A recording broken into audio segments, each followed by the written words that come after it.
No one noticed when it first became quiet. No one marked the moment. Nothing dramatic happened. The chair was already there. Some things do not break loudly. Some things loosen a little each day, then stay that way.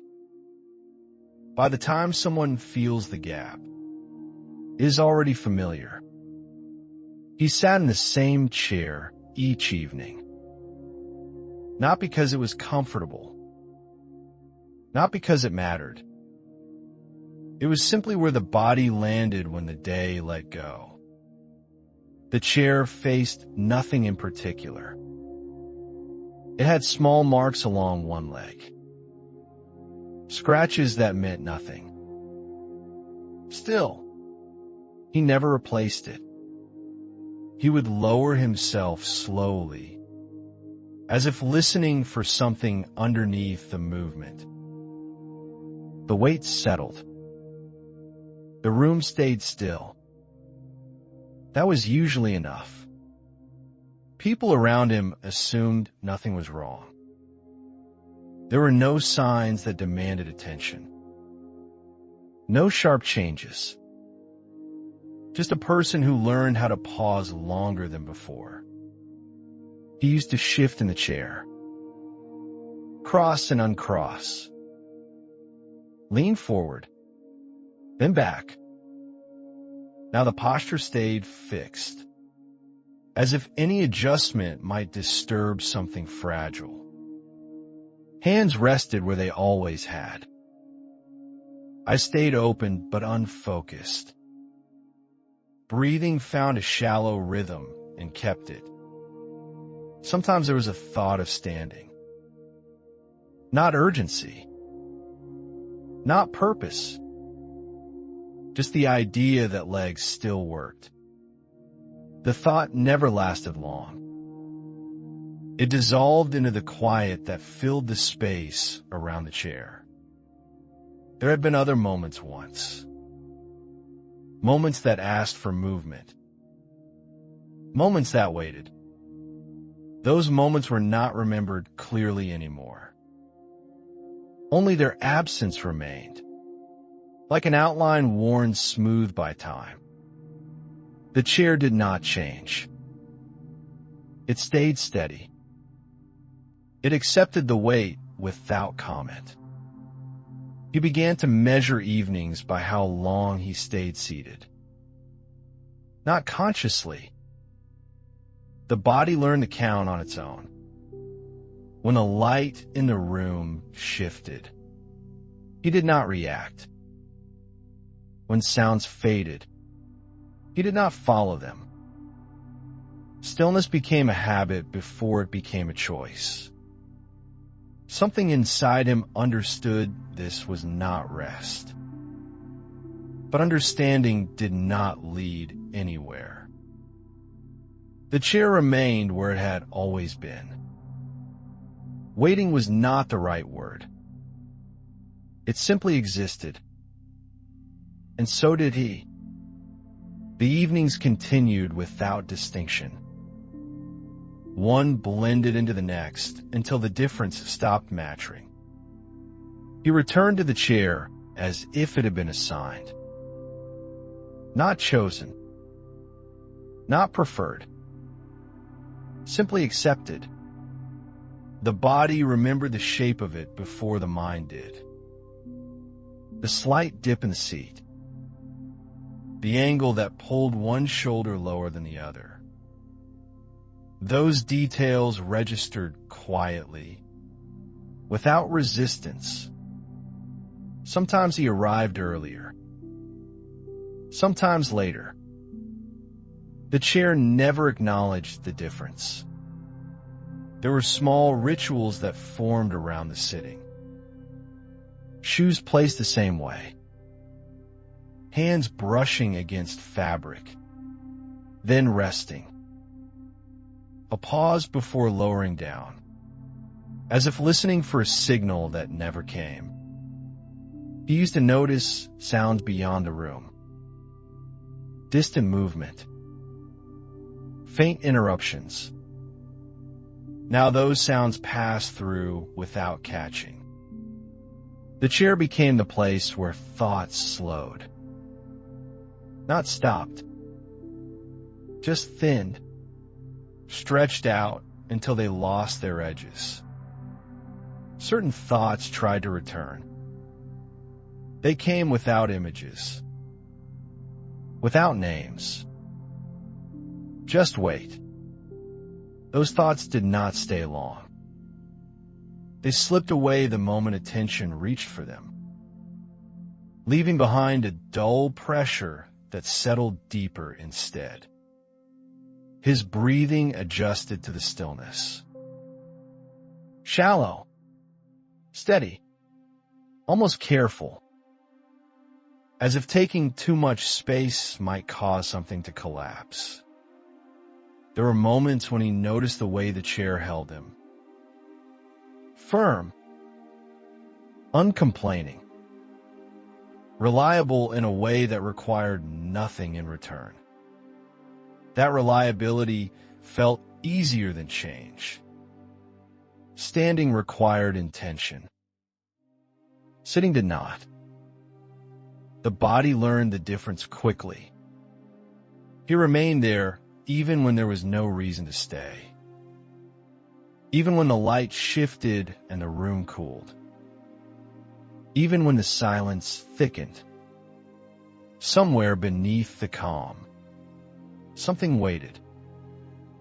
Not loudly. Not urgently. It waited the way forgotten things wait.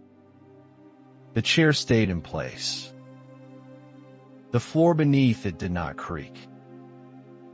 Nothing suggested urgency. And so the stillness continued. Something began to surface without announcing itself. Not a memory. Not a moment. More like a pressure that no longer stayed buried. It arrived while he was seated. As most things did. The chair held him the same way it always had. But the body no longer settled as easily. There was a pause that lingered longer than usual, suspended between standing and sitting. He noticed it then. Not the chair itself. The space around it. The room felt wider. Quieter. As if something that once filled it had been slowly removed without being replaced. His hands tightened briefly, then relaxed. A small reaction. Almost invisible. There had been times when leaving the chair felt possible.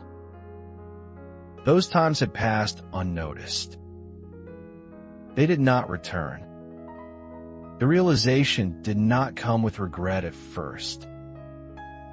It came with clarity. A calm understanding that something had already shifted. The chair had become a boundary. Not because it stopped him, but because it marked where movement ended. He thought of moments that once carried weight. Moments that asked for action. Not dramatic ones. Ordinary ones. Those moments had felt endless when they were present. Now they felt compressed, folded into something unreachable. The chair had witnessed them all. Without recording. Without reacting. He understood then that fixing had required timing. Not effort. Not intention. Just presence at the right moment. That moment had passed quietly. The stillness no longer felt neutral. It carried shape. Direction. He remained seated, aware now that standing would not return what was lost. It would only change the posture. The chair did not resist. It did not encourage. It stayed exactly as it was. And in that steadiness, the truth settled. Not sharply, not painfully, simply, completely. What had loosened long ago had never been tightened again. The chair did not feel different. That was the quiet truth. It remained solid beneath him, unchanged, as if nothing had ever happened around it. The same weight rested there, the same balance. What changed was not visible. He no longer searched for reasons to stay seated. The need to justify it had faded. The body had accepted what the mind now understood. There was no sudden sadness, no sharp drop, just a slow release of effort. The idea of repair appeared briefly, then passed. Not dismissed, simply recognized as something meant for an earlier version of himself. Standing would still be possible. Walking, too. But those movements would belong to a different purpose. The chair was no longer a place to decide. It had become a place to acknowledge. He noticed how little resistance remained inside him. The quiet was no longer heavy. It was settled. The moments that once waited for action did not return. They did not replay. They did not ask to be reconsidered. They had already taken their shape elsewhere. The chair continued to exist without meaning, without memory, without obligation. It did not hold blame. It did not offer comfort. It simply stayed. He remained seated a while longer. Not out of habit this time. Not out of avoidance. Just long enough to let the understanding finish forming. When the body finally shifted, it was not an attempt to undo anything. It was a quiet acceptance of what could no longer be reached. The chair stayed behind. Empty now. Unchanged. And in that stillness, nothing needed to be fixed anymore. Some moments are not missed by choice. They pass because there is no time left. Most people realize it much later. If you have ever looked back at a place you cannot return to, this feeling may be familiar.